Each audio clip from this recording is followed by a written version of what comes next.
conteur, c'est un traducteur.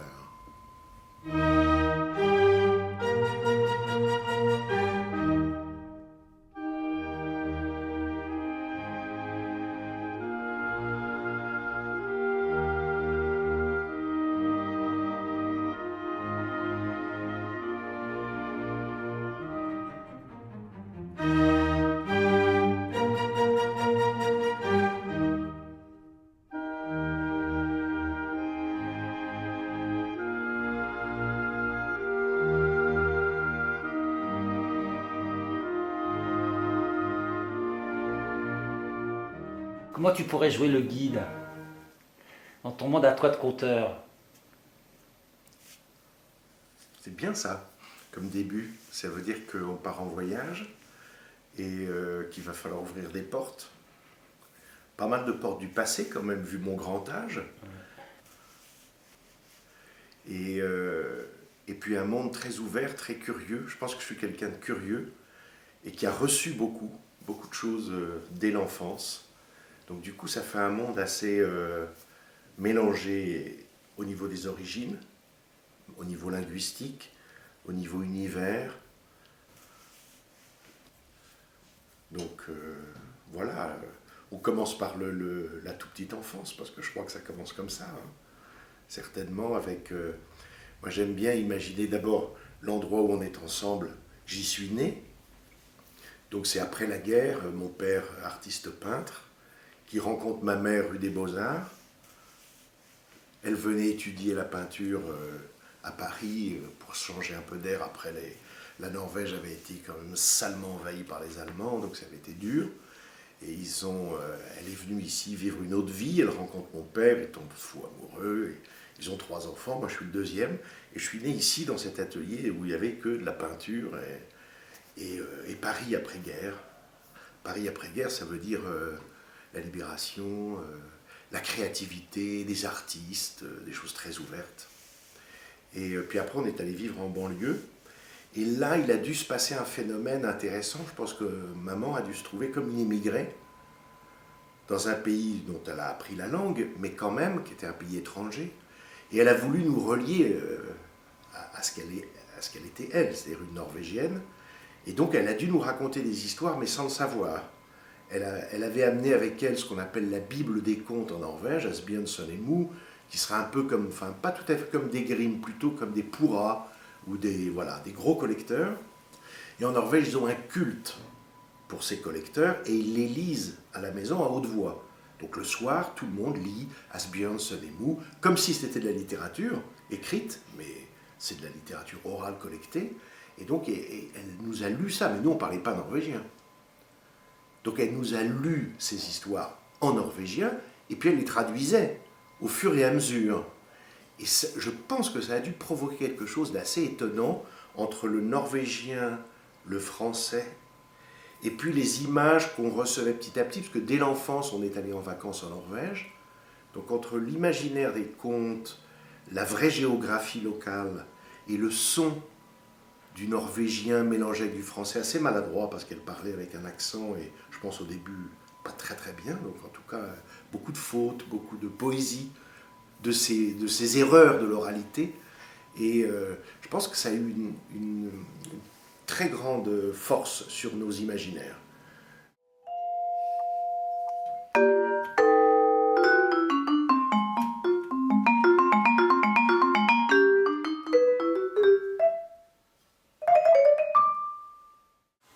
Quand j'ai commencé à raconter, à envisager, à comprendre que ça deviendrait le mode d'expression artistique de ma vie, j'ai travaillé comme on fait au théâtre, c'est-à-dire on se met à plusieurs. On regroupe des capacités, chacun a ses dons, ses capacités, et ensemble, on se met au service d'une œuvre. Voilà. Et parce que quand même, ce qui m'a soufflé quand j'ai commencé à raconter, c'est la difficulté de l'oralité, de l'art du conte. J'ai l'impression que j'ai très vite mesuré, pas tellement mon ambition, mais l'ambition qu'il fallait avoir de tout ce qu'il fallait développer pour être un vrai artiste de l'oralité.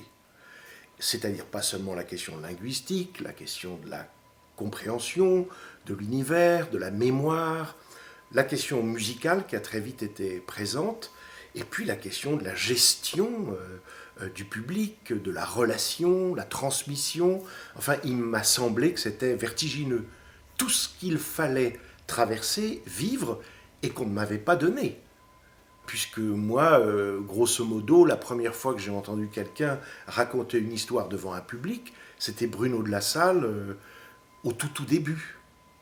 Donc, je veux dire, j'ai pas reçu, je viens pas d'une école, j'ai pas reçu ce que j'ai compris dans les écoles traditionnelles, c'est quand même, tu étais choisi dès l'enfance, et quand tu avais 14 ans, tu connaissais déjà le répertoire. Et dernièrement, j'ai eu une expérience avec un conteur chinois qui était absolument bouleversante, et on voit ce que ça représente qu'une école, un style, c'est-à-dire des années et des années de répétition, de maîtrise technique, gestuelle, spatiale. Enfin, c'est vertigineux. Donc moi, je pense que je me suis très vite entouré de gens d'autres disciplines pour m'aider, pour développer la technicité nécessaire, peut-être même au fait qu'un jour je serai tout seul.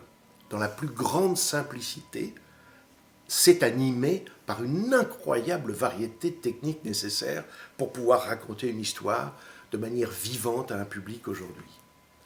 Et comme je ne savais pas, enfin j'avais pas les tenants et les aboutissants de tout, j'ai cherché.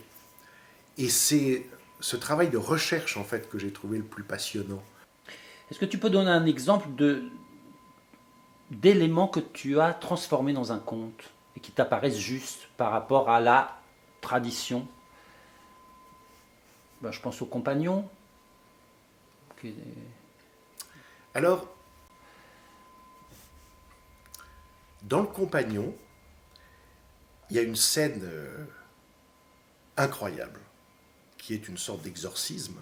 À la fin, le Compagnon dit au garçon, tu penses que ton histoire est terminée, mais il faut que tu libères la femme dont tu as rêvé, que tu as épousée, il faut que tu la libères du sort jeté par le troll sur elle. Et là, il lui fait faire un rituel. Ils vont couper 9 branches de bouleau, fraîchement coupées. Ils mettent 3 bassines, les cahiers, les aigres, les cahiers, les frais, et il doit la fouetter jusqu'au sang et la tremper dans chaque bassine. C'est inracontable. C'est pas possible de raconter ça aujourd'hui. Alors on imagine le contexte, et je me suis dit, mais comment je peux raconter... Et en même temps, on sent qu'on ne peut pas ne pas raconter comment, à un moment, il libère la fille du sort du troll. Donc là, on est dans un mélange entre le diable, la secte, le vaudou, enfin bon. Et donc, j'ai cherché. Et là, ça m'a vraiment posé question. Je me dis, comment moi, aujourd'hui, je peux rendre crédible, sensible, ce moment-là.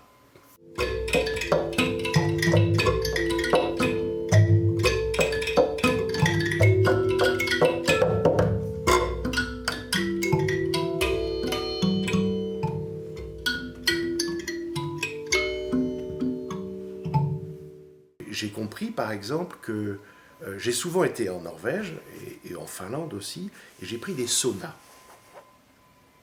Et le sauna, c'est un endroit où tu te fouettes, avec justement un fouet avec 9 branches de bouleau. Et tu te fouettes pour faire sortir, avec la transpiration, la saleté. Donc tu transpires et tu te fouettes. Et le fouet fait office de... comme s'il brossait la transpiration, la saleté qui sort de ton corps, et là, après, tu te plonges dans l'eau froide et tu te régénères. Et cette image-là, je me suis dit, en fait, c'est ça qu'ils font. C'est comme s'ils la fouettaient dans un sauna, et qu'au lieu de la tremper dans une bassine d'eau glacée, c'est du lait. Et je me suis mis dans cet état-là, et je me suis dit, tiens, ben oui, si je pense à ça, si je pense qu'en fait, il ne veut pas la libérer du sort, mais qu'il la fouette par amour, pour la nettoyer, pour l'aider à ce que cette saleté du mal qui est entré en elle puisse sortir de son corps, ça va passer. Et ça passe.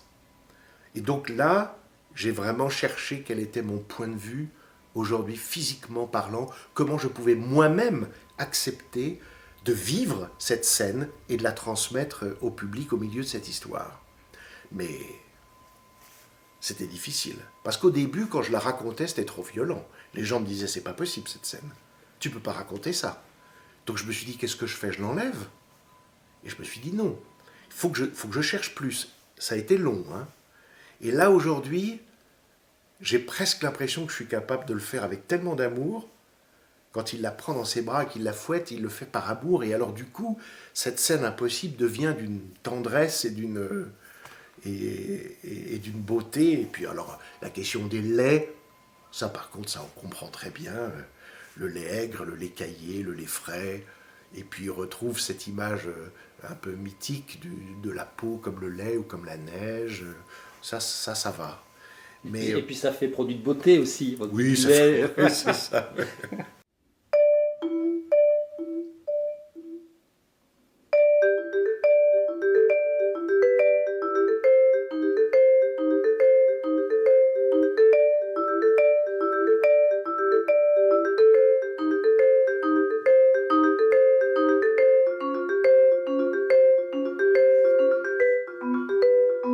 Pour moi, la question, quand une histoire me plaît, c'est ça. C'est d'aller chercher comment ça peut être audible, transmissible, vécu aujourd'hui. Et pas m'en dégager en me disant, ça c'est un conte. Ce que j'ai entendu certaines fois, qui m'horrifie quand quelqu'un dit, oh non, mais ça c'est la tradition. Oh, alors ça, inacceptable comme excuse. Il n'y a pas de tradition, c'est pas vrai. On ne peut pas raconter un truc impossible à digérer aujourd'hui ou à gommer en se cachant derrière le fait que c'est la tradition. Non, le fondement même de la tradition, c'est la transformation de quelque chose dans le monde de maintenant. C'est pas de se protéger du passé, la tradition. La tradition, c'est faire évoluer les choses, donc les symboles, les histoires, c'est ça la tradition. Et par exemple, si on reprend Le Compagnon ou d'autres contes d'origine norvégienne que tu as pu raconter en Norvège, est-ce que tu as eu des réactions justement de gens qui te disent mais tu as changé des choses? Oui, oui, mais j'ai surtout eu des réactions positives en disant « Ah, c'est possible de raconter ça ?» Parce qu'en fait, la peur fait que du coup, tu racontes pas ces histoires. Et Le Compagnon, par exemple, j'ai fait beaucoup d'émules. Les gens qui se sont dit « Mais c'est possible de raconter Le Compagnon 40 minutes, cet immense conte merveilleux, magnifique. » Et ma plus grande joie, c'est de savoir que les Norvégiens le racontent, les Anglais le racontent, les Suédois le racontent, parce que à un moment, tu prouves que c'est possible. Et donc, du coup, tu transmets. Ça, c'est la transmission. Parce que là, tu dis, ah d'accord, ah oui, bon, après ils le font, puis ils disent, ah oui, bah, bon, c'est du travail, hein, c'est pas facile.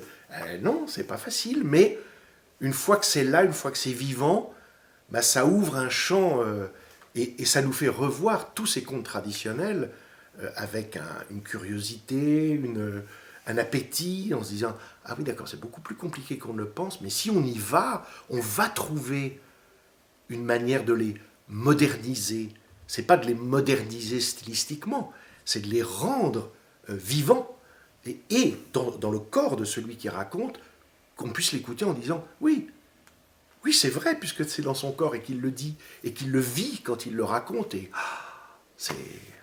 ça, c'est le miracle du conte. C'est comme si tu faisais la paix avec lui.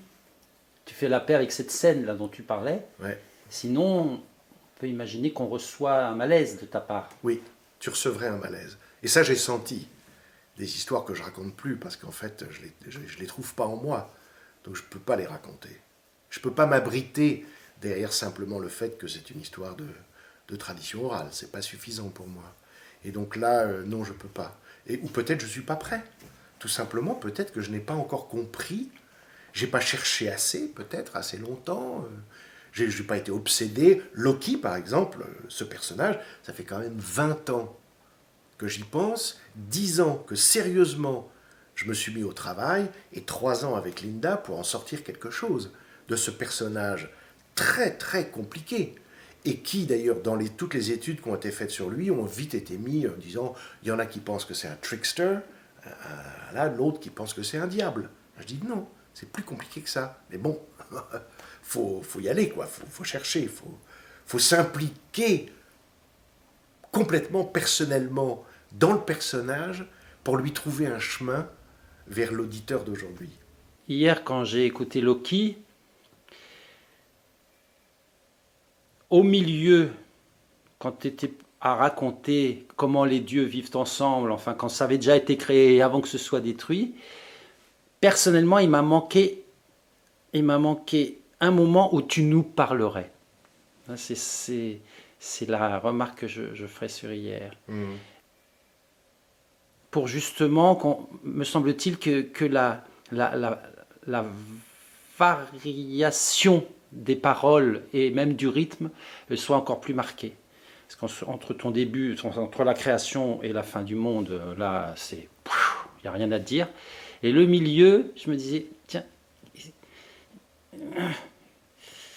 enfin, je ne sais pas si ça t'est déjà été dit. Oui, ça m'a été dit. Ah, ça t'a été dit aussi. Ah, d'accord. Et t'en penses quoi quand on te dit ça? Oh ben, c'est sûrement juste.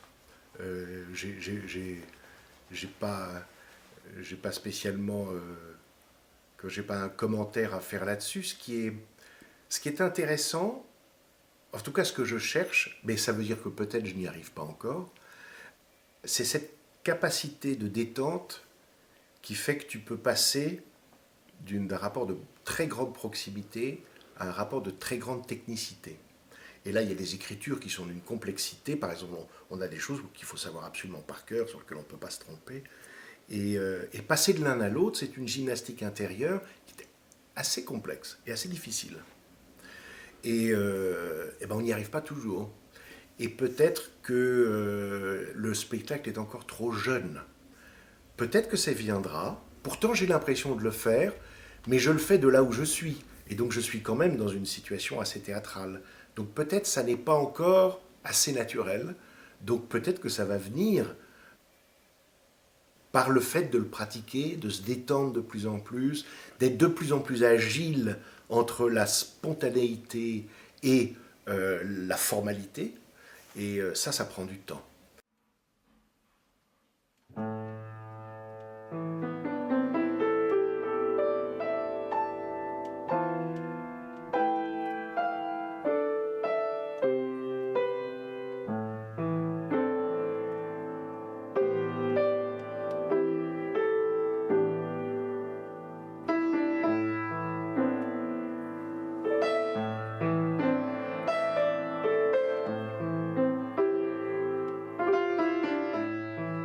En fait, j'ai commencé à jouer du piano quand j'étais tout petit. Et même quand j'étais à la maternelle, j'adorais les chansons. Je rentrais toujours à la maison en chantant des chansons, donc texte et musique, toujours, j'adorais ça. Et je mémorisais très vite toutes les chansons. Et j'ai joué du piano très tôt. Et je pense que la vie aurait pu m'emmener plutôt vers la musique, vers le piano. Et donc quand je me suis intéressé au théâtre, avant le conte, je faisais déjà du théâtre où je jouais du piano. Le piano a toujours été là, comme une chose très, très intime que je retrouvais à la maison, chez moi. J'ai toujours eu du piano. Et donc quand on a commencé à raconter avec Bruno de la Salle les premières épopées, on avait une dimension musicale très forte.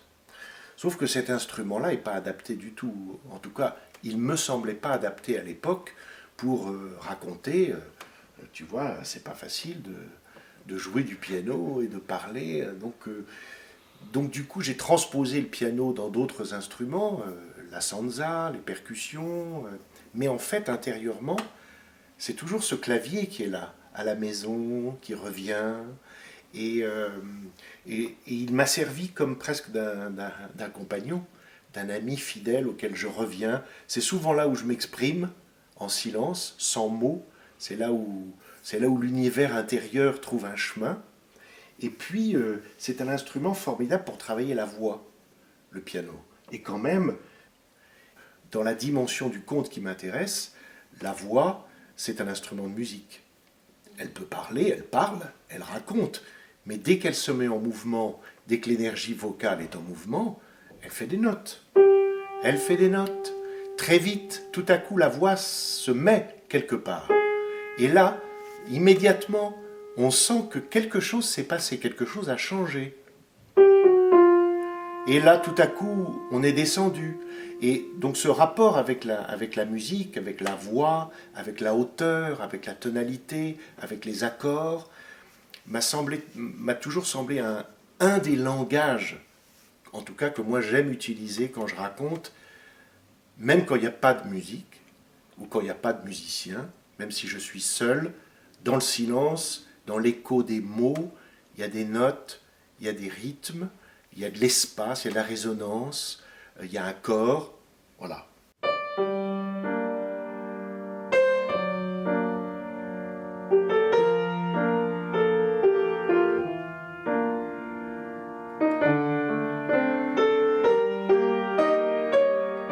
Tu disais à un moment que tu incluais un conte dans ton répertoire. Donc du coup, ton répertoire, il représente quoi maintenant? Alors, au début, très naturellement, on va dire, j'ai été identifié conteur norvégien, parce que j'avais ce répertoire par ma mère, certainement. Puis après, je pense que ce qui m'a intéressé, c'était très lié au voyage, en me disant, tiens, dis donc, la rencontre avec l'Inde, l'Afrique, c'était une possibilité de cumuler des voyages personnels, de la curiosité de répertoire, et puis s'ouvrir au monde. Donc en fait, de manière un peu conjointe, je me suis intéressé à l'Inde, et j'ai raconté pendant des années, et je raconte toujours d'ailleurs toutes les fables du Panchatantra, des 5 livres, la guerre des corbeaux et des hiboux, tout ça qui est très très emblématique de la culture indienne, le proverbe, la manière d'argumenter par les histoires, les fables, en fait j'adore ça, et j'ai toujours raconté ça, ça c'est une grande partie du répertoire, et puis l'Afrique. Alors l'Afrique, ça a été un choc lié à la forme, lié à la musique, et lié à Blaise Cendrars, qui, quand même merveilleux de penser qu'il n'y a pas été, qu'il a fantasmé sur l'art nègre.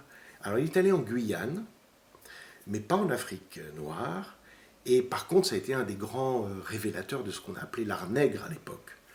Et ça m'a beaucoup touché. Les petits contes nègres pour les enfants des Blancs, j'en ai fait des formes, j'en ai fait des spectacles, mais j'ai aussi très vite raconté des contes africains parce que le lien avec la percussion, avec la musique, avec la voix était inclus dans le répertoire africain.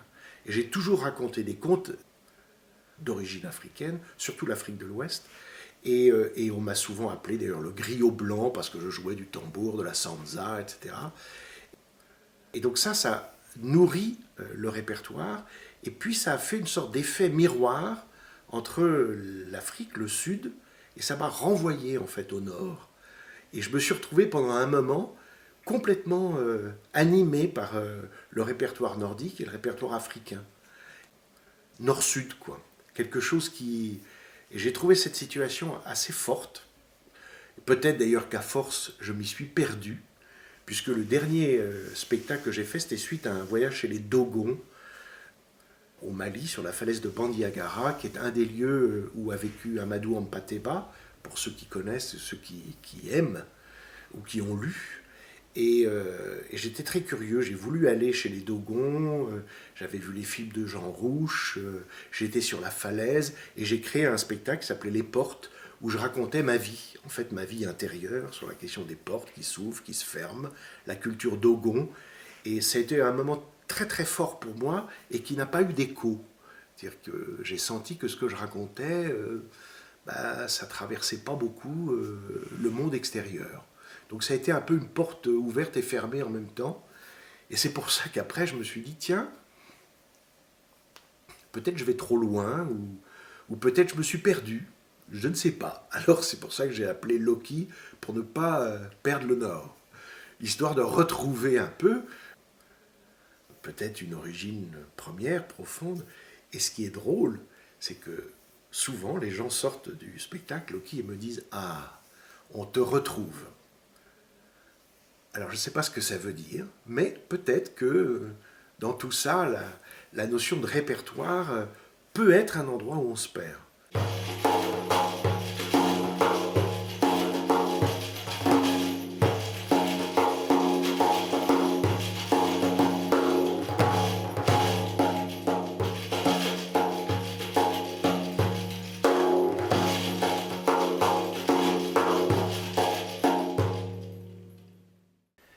Tu appartiens à cette grande aventure du conte qu'on appelle le renouveau du conte, terme qui peut prêter à polémique ou en tout cas à débat.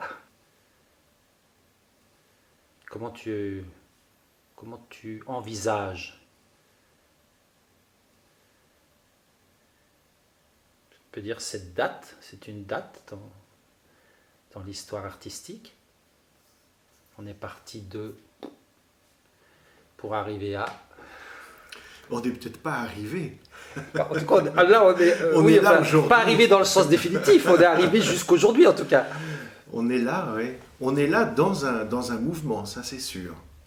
On est dans un mouvement de renouveau, de recherche, de développement, et puis de nécessité. Moi je pense que les choses qui émergent, elles correspondent à un besoin. Et le besoin, il est vraiment là. Et je trouve que le besoin est de plus en plus fort. Et j'espère qu'on y répond. Dans ce renouveau du conte, qu'on répond vraiment à ce besoin. Moi, je sens que c'est un besoin qui s'exprime sur des strates très différentes. Il y a la question de l'oral, la question de l'individualité, de l'identité, la question du genre artistique, la question du fond, du contenu de toutes ces histoires. Il y a beaucoup de choses qui sont en jeu, qui nous échappent, mais par contre, ce qui est sûr, c'est que indéniablement, il y a des conteurs qui racontent aujourd'hui, ce qui n'était pas le cas quand moi j'ai commencé, il n'y en avait pas. Donc là, il y en a, et il y en a beaucoup, et il y en a partout dans le monde. Cette dimension-là, à mon avis, elle est quand même fondamentale. Elle est que, pas seulement en Europe, en Amérique du Sud, en Chine, en Asie, en Afrique du Sud, en Australie, chez les aborigènes, partout, le conte, on va dire l'acte de raconter des histoires, a retrouvé un chemin. Qu'il ait été interrompu longtemps ou très peu, peu importe, c'est quand même un renouveau. L'idée même de se mettre autour de quelqu'un qui raconte des histoires et qui raconte pas n'importe quoi, qui raconte des contes ou au moins, on va dire, une certaine filiation avec une tradition orale, qu'elle soit imaginaire ou distante. Je fais ça pour séparer avec le stand-up ou avec les gens qui font de l'humour ou qui font de la création personnelle. Là, il y a toujours ce cheminement assez riche, mélangé entre le je et le nous, et le il, et le... Voilà. Mais ce mouvement, c'est quand même une vraie réalité. Après, dans son développement, il y a des choses qui ont pris beaucoup plus que d'autres. On voit que ça correspond à un énorme besoin d'apprentissage de la langue, de l'identité. Je pense que par exemple dans la période d'aujourd'hui avec les migrants, avec tout ce qui se passe, nous on est déjà là-dedans depuis très longtemps. Au début, quand on était en banlieue parisienne, au tout début, les premiers conteurs, c'est tous des émigrés. Grosso modo, on est tous au moins biculturels. C'est-à-dire même si, alors donc, ça, c'est là depuis le début. C'est quand même très très intéressant cette notion que ce qui a redonné la parole, c'est quand même un mélange de cultures. Enfin, moi je l'ai vécu comme ça en tout cas, je l'ai senti comme ça. Et même si on prend un exemple comme Yannick Gelin, entre ce qu'il est comme vendeur, enfin, dans le Poitou et sa langue maternelle et le français et son lien, etc., il y a quelque chose du biculturel. Et donc ça, je trouve que ça nous intéresse, ça nous questionne, c'est très riche et c'est toujours en développement.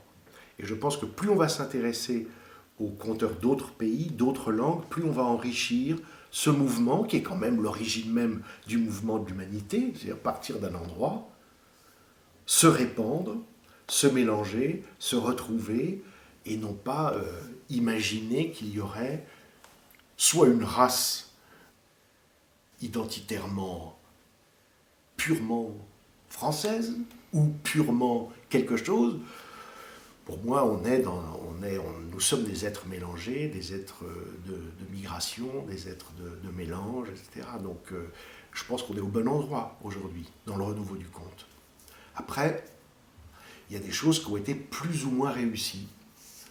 La question artistique est une grande question qui ne concerne pas tout le monde. Je l'ai vu en faisant ce réseau européen, qui pour moi est une nourriture formidable.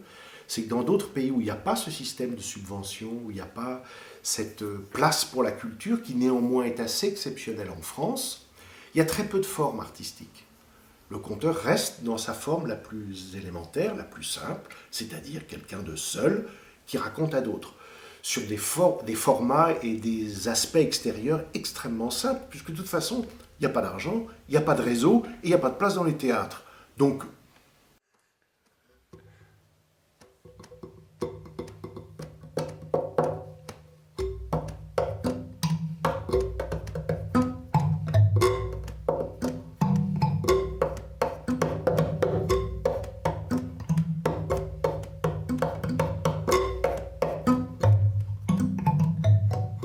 et aujourd'hui, on peut dire que même le réseau européen qui existe est un peu né de cette rencontre dès l'origine avec la culture nordique, qui s'élargit à la culture germanique, anglaise, etc.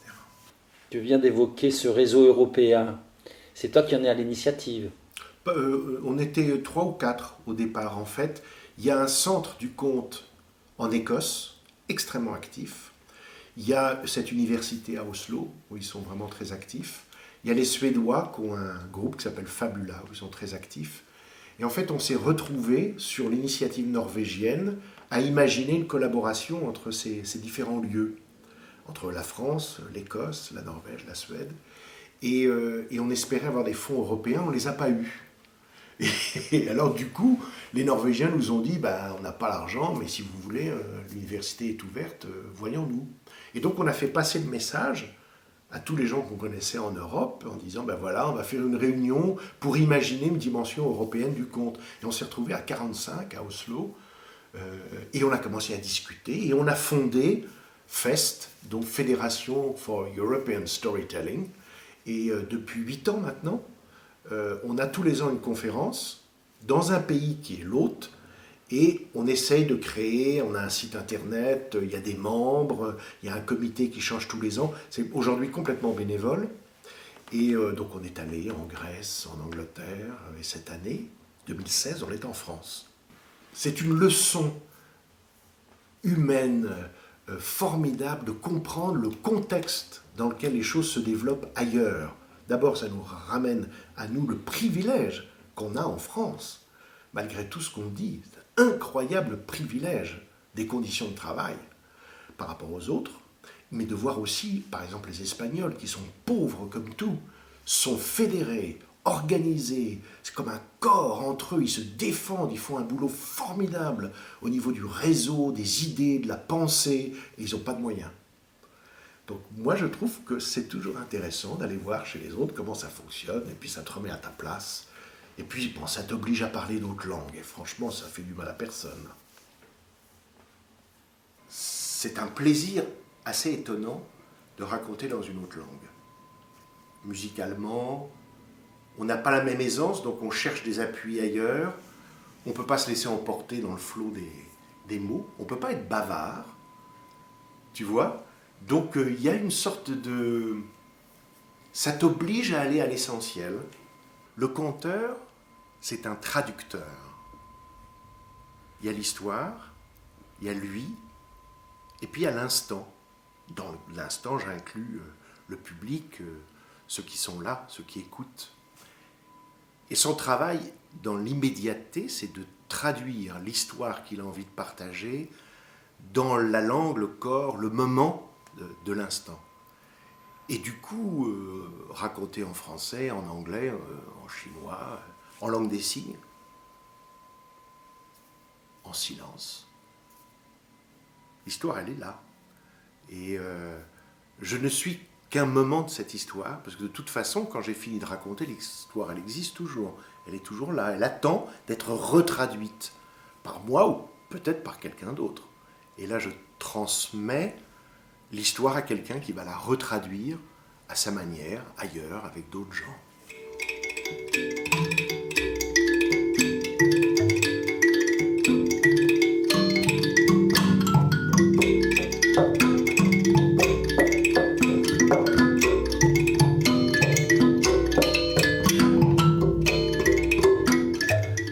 Le fait de ne pas avoir de transmission, c'est un deuil d'un certain aspect, mais de l'autre côté, c'est une extraordinaire liberté.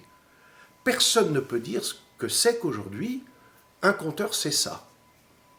Moi, je ne me permettrai pas de dire ça. Ce que je peux me permettre de dire, c'est cherchons ensemble.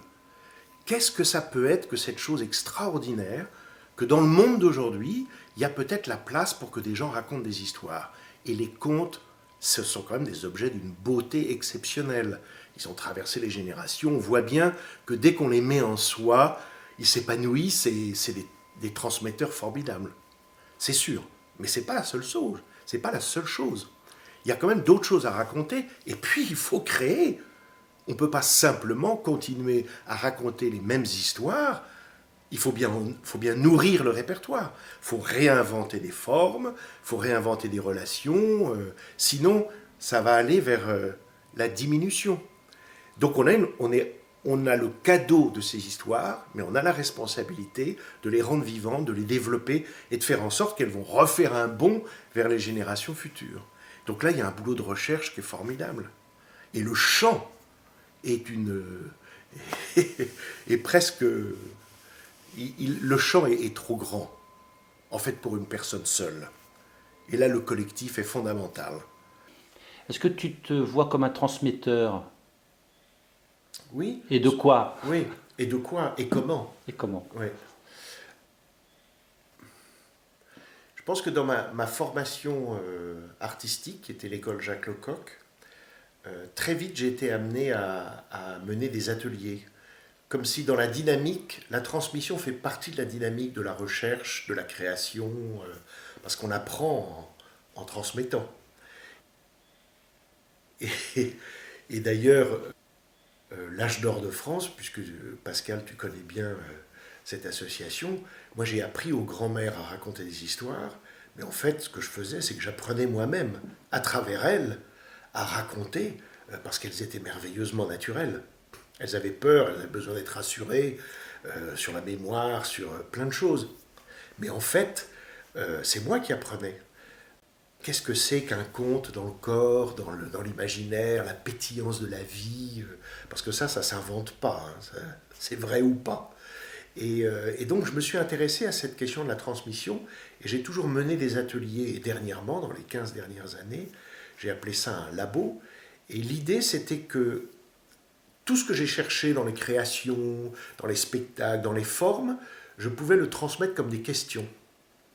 Et donc ces groupes de jeunes qui sont venus travailler avec moi, jeunes, merci, il y en a un qui avait déjà mon âge, mais donc ça veut dire des jeunes chercheurs, des jeunes conteurs-chercheurs, qui ont bénéficié de la vie d'un groupe, de la recherche d'un groupe, de l'émulation d'un groupe, menée avec moi.